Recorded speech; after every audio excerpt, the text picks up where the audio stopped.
자, 사흘 연속 진행되고 있는 압수수색은 경기도청 안에 있는 사무실뿐만이 아니라 법인카드가 쓰여진 것으로 지금 지목이 된 과일 가게라든지 밥을 먹는 식당이라든지 옷을 맡기는 세탁소 등을 상대로도 압수수색이 진행이 됐습니다. 진행이 되고 있거나. 세탁소 관련된 이야기를 잠시 해보겠습니다. 먼저 공익신고자 조명현 씨가 최근에 이렇게 이야기를 했었죠. 잠깐 들어보시죠.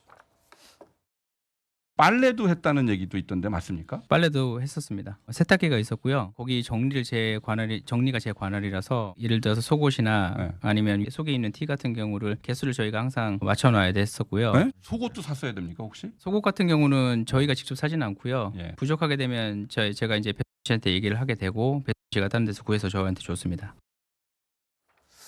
그런데 이런 일이 있었습니다. 검찰이 압수수색을 진행을 한 수원에 있는 한 세탁소 주인이 한때 실종되는 일이 있었던 거예요. 극단적 선택을 암시하는 글을 남긴 후에 연락이 두절됐습니다. 야, 그래서 이거 큰일이다. 이 걱정이다. 이랬는데 실종 신고 4시간 30분 만에 전북 익산에 있는 한 모텔에서 무사히 발견이 됐다고 합니다. 그래서 지금 이제 이 세탁소 주인까지도 한때 실종이 되는 일이 있었다. 이런 보도가 나왔는데 조명현 씨가 최근에요. 책을 한 권 냈는데 지금 이 세탁소와 관련된 내용도 조명현 씨가 적었습니다. 이렇게요.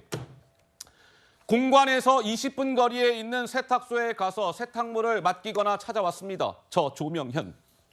가명으로 맡기고요. 외상으로 거래한 후에 법인카드로 결제하기 위해서 일부러 경기도청에서 멀리 떨어진 세탁소를 선택했습니다.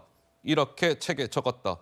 글쎄요, 정미경 의원님, 주인이 한테 실종되는 일까지 벌어졌네요. 아니, 일단은 조금 너무 이상한 일들이 많이 벌어지니까 아직 증거가 없으니까 뭐라고 말씀은 못 드리는데요. 보통 압수수색을 당해서 놀랄 수는 있어요. 스트레스도 받을 수 있어요. 그렇지만 이렇게 극단적인 선택을 암시하는 그런 일들이 벌어지는 경우는 흔하지는 않죠. 예. 근데 이걸 아셔야 됩니다. 어떤 걸요? 이 공익신고자 조명현 씨가 뭐냐면 그 세탁소에 가서 이재명 대표의 옷을 맡긴 사람이죠. 그렇죠. 그다음에 청담동에 가서 일제 샴푸를 산 사람이죠. 샴푸. 예. 예, 그리고 이 사람이 신고한 거잖아요. 이재명 대표의 횡령, 업무상 배임 의혹을요. 예. 그러면 수사팀은 어떻게 수사를 하죠?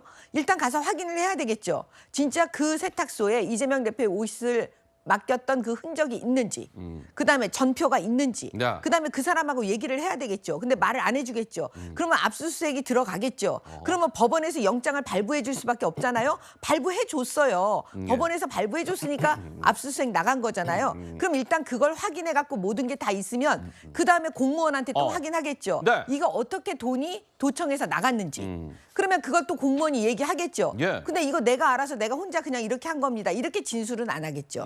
또 묵비권을 하겠죠. 예. 아니면 불겠죠. 누가 시켰다고. 아이고. 이렇게 해갖고 위로 올라가면 결국은 이재명 대표를 향해서 가는데 이재명 대표가 알았는지 몰랐는지 만약에 그 밑에서 모든 정황이 이재명 대표가 알았다라는 게 증거로 더 확인이 되면 이재명 대표 본인이 난 몰랐다고 말해도 그거는 기소할 수 있고 예. 법원에서 유죄 판결 나올 수 있습니다.